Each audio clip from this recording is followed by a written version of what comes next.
যদিও জাতীয় পর্যায়ের একটি দল, আমরা সবসময় বাংলাদেশের সর্বস্থান থেকে আমাদের কমিটি ছিল, সংগঠন ছিল এবং আমাদের এমপি ছিল অনেক জায়গায়।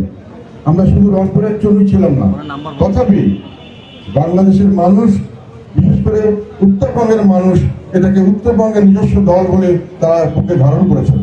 যেহেতু আমাদের আল্লাহ হোসেন মোহাম্মদ এরশাদ উত্তরবঙ্গের সন্তান হিসাবে যখন এই দেশের দায়িত্বভার গ্রহণ করেন, তখন থেকে উত্তরবঙ্গের আমাদের সবসময় অবহেলিত নিপীড়িত যে উত্তরবঙ্গ, তার উন্নয়নের জন্য উনি অনেক বড় বড় কাজ করে গেছেন, যেটা উত্তরবঙ্গবাসীর মনে দাগ কেটেছে।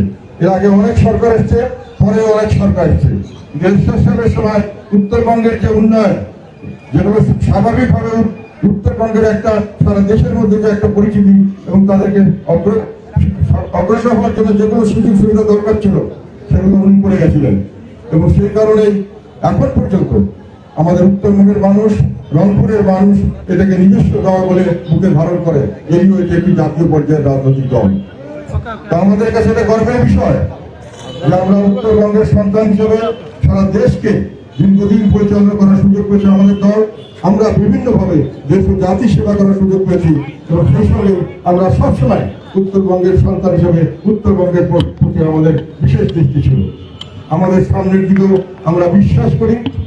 আজকে আপনারা যারা এখানে আছেন, মনে রাখবেন আপনাদের বিপদে আপদে যে কোনো পরিস্থিতিতে আপনাদের পাশে ছিল জাতীয় পার্টি। আপনাদের যে কোনো দাবি দেওয়ার ব্যাপারে শত বিরল নির্যাতন ষড়যন্ত্রের মাঝখানেও আমরা সবসময় মাথা উঁচু করে দাঁড়িয়েছি এবং এই জন্য আমি মনে করি আমরা সবসময় রংপুরের মানুষের চোখে একটা শ্রদ্ধার স্থান অধিকার করে নিয়েছি। আমরা যেখানেই গেছি, যখনই গেছি, মানুষে বলতো এটা রংপুরের দল, এটা জাতীয় পার্টি, তাহলে উত্তরবঙ্গের দল। কিন্তু তারপরেও সব জায়গার মানুষ আমাদের সমর্থন করেছে। আমাদের এখন এমন কোনো জায়গা নেই সারা বাংলাদেশে যেখানে আমাদের সংগঠন নাই। এমন কোনো জায়গা নাই আপনি একেবারে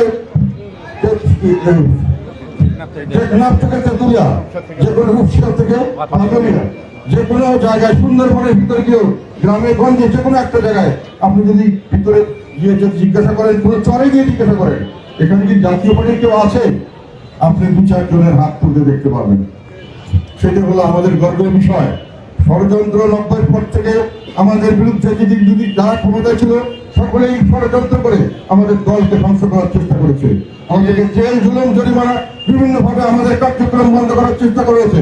আমাদের দলে বিভক্তি সৃষ্টি করা হয়েছিল, দালাল পার্টি তৈরি করে বিভিন্ন সময় আমাদেরকে বিভিন্নভাবে ব্ল্যাকমেল করে আমাদের রাজনীতিকে ভ্রষ্ট করার চেষ্টা করেছিল। তথাপি আমরা ঘুরে দাঁড়িয়েছি, আবার আমরা ঘুরে দাঁড়িয়েছি এবং জনগণের পাশে থেকে জনগণের দল হিসেবে জনগণের কল্যাণে কাজ করে সামনের দিকে এগিয়ে গেছি। আমরা এটা আপনারা সকলেই খেয়াল রাখবেন, অনেক সময় এখনো আমাদের প্রতি একটা ষড়যন্ত্রমূলক আচরণ চলছে। আমাদেরকে বিভিন্নভাবে ধ্বংস করার জন্য ব্যবস্থা করা হয়েছে এবং যেগুলো করা হচ্ছে সমস্ত অপপ্রচার। এই যে আন্দোলন, যে জুলাই আন্দোলন আপনার সামনে দেখেছেন, আপনারা কিছুদিন আগে 24শে জুলাই যে আন্দোলন হলো, 5ই আগস্টে যা সফল পরিসমাপ্তি হলো, সেখানে এখানে দাঁড়িয়ে, এই সভা থেকে দাঁড়িয়ে, যে কোনো জায়গা থেকে দাঁড়িয়ে আমরা বিভিন্ন সময় বক্তব্য বিরুদ্ধে আমি দেই নাই, আমি এই আন্দোলনের পক্ষে দাঁড়াই নাই, সংসদের প্রচন্ড বক্তব্য দিয়েছি, বাইরে বক্তব্য দিয়েছি, এখানে রংপুরের বিভিন্ন জায়গায় বক্তব্য দিয়েছি।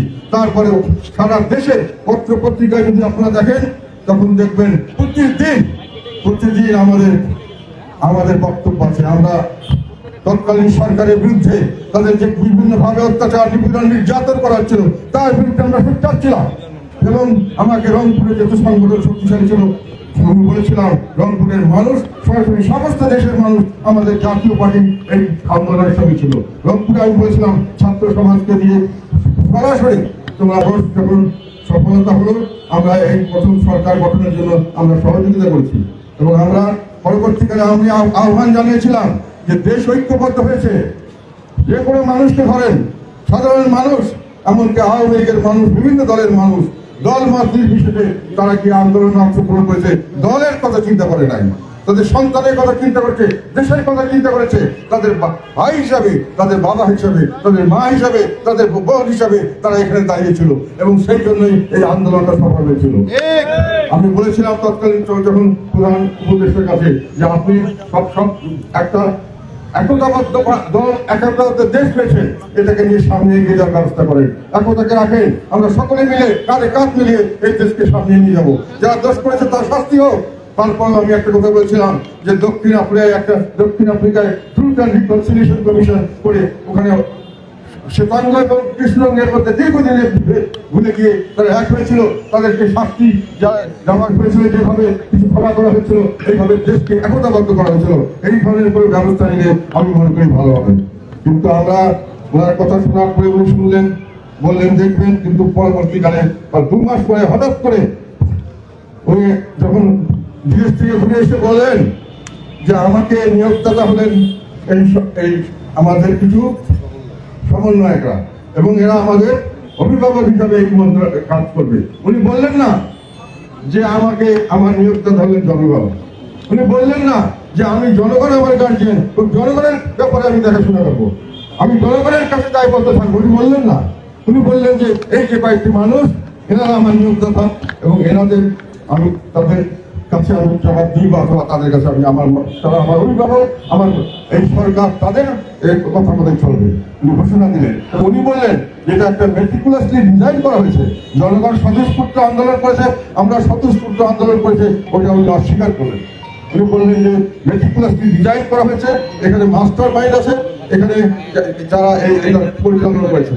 এবং তারপরে এই সরকারের উপরে আমরা দেখলাম যে নিয়োগদাতা তারা বিভিন্নভাবে সরকারের সমস্ত মন্ত্রণালয়ে তাদের কাজকর্ম করা শুরু করে দিল এবং তাদের নির্দেশ ছাড়া সরকার কিছু করতে পারলো না।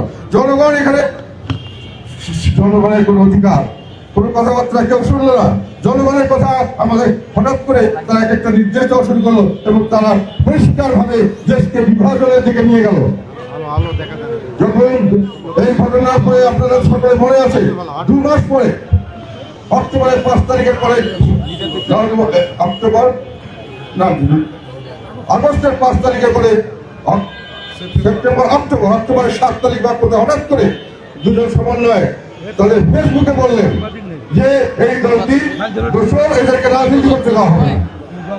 সঙ্গে সঙ্গে আমাদের বিরুদ্ধে সকল রাজনৈতিক কর্মকাণ্ডে আমাদেরকে বাধাগ্রস্ত করা হলো, আমাদের অফিসে হামলা করা হলো এবং তার কয়েকদিন পর বললেন একজন যারা সমন্বয় কিন্তু মাস্টার মাইন্ড, উনি বললেন যে হ্যাঁ এটা ঠিক, ওনাদের কাজ কোনো গায়ে রাজনীতি করতে দেওয়া হবে না। তারপরে আমাদের সঙ্গে কোনো আলাপ আলোচনা করা হলো না, আমাদেরকে কোনো রাজনীতি করতে দেওয়া হলো না, আমাদেরকে মাঠে নামতে দেওয়া হলো না, আমাদের অফিস আদালতকে জখম করা হলো, ভাঙচুর করা হলো, বিভিন্ন জায়গায় আমাদের নেতা কর্মীর আক্রমণ করা হলো। আমরা যখন মিটিং করতে চাই, আমরা যখন রাস্তায় নামতে চাই বা রাজনৈতিক কর্মসূচি নিয়ে আমাদেরকে বাধাগ্রস্ত করা হলো, আমাদের উপর পুলিশ এসে ট্রেনিং দেওয়া হলো, আমাদের উপর বিভিন্ন বাইরে এসে আমাদেরকে বিভিন্নভাবে বিনষ্ট করলো। কেন?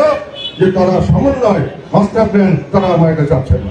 পরবর্তীকালে আমরা দেখলাম একটি বড় রাজনৈতিক দল জামায়াত ইসলাম বললো যে এই পুরো আন্দোলনটা তো আমরাই করেছি, এই সমন্বয়টা আমাদের লোক, এরা যারা এখানে ছিল সমস্ত, যারা হেলমেট বাহিনীতে ছিল, যারা বিভিন্নভাবে কাজকর্ম করেছে, তারা সকলেই আমাদের নির্দেশে করেছে এবং আমরাই তাদেরকে প্রতি সব রকম রক্ষণাবেক্ষণ করেছি। তার মানে সরকারের একটা হলো তাদের অভিভাবক নিয়োগকর্তা, তাদের অভিভাবক নিয়োগকর্তা হলো এখন দেখা গেল জামাত, তারা দাবি করলেন এবং এই দাবিকে কেউ অস্বীকার করলো না। কারণ জামাত ইসলাম এবং এই এনসিপি যেটা পরবর্তীকালে সমন্বয়কের দল এবং বর্তমান ইন্টারিম গভর্নমেন্ট, এটা মিলে এখন সরকার হয়েছে। এরা সরকার এবং সরকারি দল, এরাই সরকার হিসাবে বাংলাদেশ চালাচ্ছে এখন পর্যন্ত এবং এদের অধীনে নির্বাচন হচ্ছে। অটোমেটিক্যালি আমরা দেখতে পাচ্ছি যে নির্বাচন ব্যবস্থার কোন রকম নিরপেক্ষতা থাকছে না। সরকারি দল এবং সরকার যখন সরাসরি এক দল হয়ে নির্বাচন করে, সেখানে আমরা কিভাবে নিরপেক্ষতা আমরা আশা করতে পারি? তথাপি যেহেতু আমাদেরকে বাধা দেওয়া হয়েছে, আমাদেরকে রাজনীতি থেকে দূরে সরিয়ে দেওয়ার চেষ্টা করা হয়েছে, আমাদেরকে বিভিন্নভাবে আওয়ামী লীগের সঙ্গে দোষর বলে অন্যায়ভাবে আমাদের অত্যাচার করেছে, আমরা সেই জন্য আমরা এটা বিরুদ্ধে অবস্থা নিয়েছি এবং আমরা বলেছি যে আমরা এখানে রাজনীতি করব, আমরা বুকের রক্ত দেবো, কিন্তু আমাদের অধিকার আমরা ছাড়বো না, আমাদের অন্যায়ভাবে পরিষ্কার করে দেওয়া আমরা কোনো সময় মেনে নিব না, দেব না। আমরা মারা যাবো, কিন্তু আমরা আমাদের অধিকার প্রতিষ্ঠিত করবো, আমাদের নয়, দেশের মানুষের অধিকার প্রতিষ্ঠিত করবো। সরকার এবং সরকারি দল মিলে এই দেশকে একটা নির্বাচনের নামে প্রহসন করে একটা যে কোনো ভাবে তারা দখল করবে, এটা আমরা আর মেনে নিব না। আমরা নির্বাচনে এসেছি, নানান বাধা বিপত্তির মধ্যে আমাদের মধ্যে ষড়যন্ত্র ঢুকিয়ে দেওয়া হয়েছিল, আমাদের দলকে ভাগ করার চেষ্টা করা হয়েছিল, বিভিন্ন ভাবে আমাদেরকে অত্যাচার করে আমাদেরকে নির্বাচন থেকে বাইরে যাওয়ার চেষ্টা করা হয়েছিল। আমরা এটা ঢুকে দিয়েছি, এই আমরা নির্বাচনে এসেছি।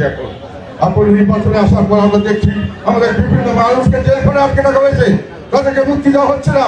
তাদেরকে একবার তারা একটা মামলা থেকে তারা জামিন হওয়ার পরে আরেকটা মামলা দিচ্ছে, তার থেকে জামিন হওয়ার পরে 5টা মামলা দিচ্ছে, সেখান থেকে জামিন হওয়ার পরে আবার মামলা দিচ্ছে।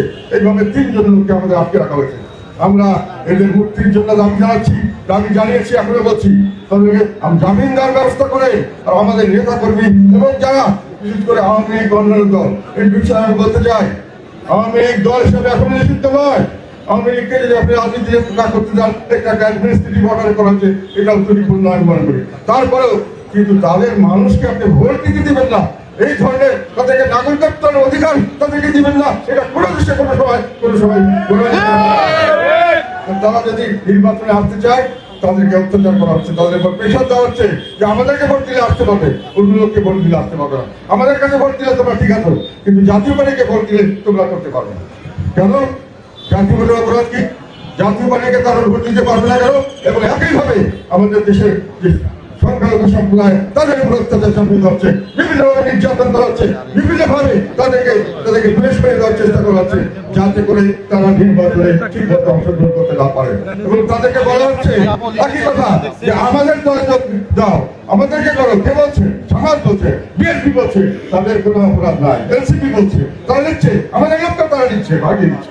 তখন তারা ভালো আমাদের দলে ভোট দিবে, এটা বলে তাদেরকে আমরা রাজনীতি করতে দেবো না, তাদেরকে ভোট দিতে দেবো না। এটা হলো একটা বৈষম্য। আমাদের প্রতি আমাদের ক্যান্ডিডেটদের কাজ করা হচ্ছে না।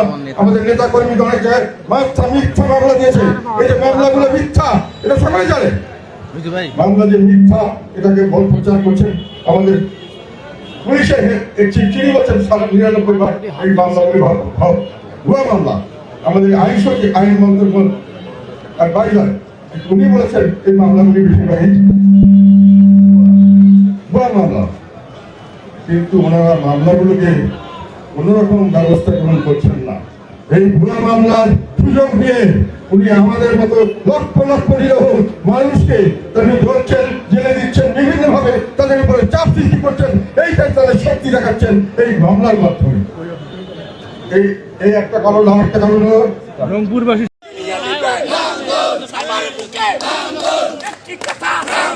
জানিয়ে দাও, বুঝিয়ে দাও, গ্রামের গঞ্জে, হাট বাজারে, ব্যবসা বাণিজ্য, দোকানপাটে, হোটেলে, রিক্সাওয়ালা, পান দোকানওয়ালা, সবাই বলে সবার মুখে বিপুল ভোটে 12 তারিখে জয় হবে জিএম কাদের, সবাই বলো।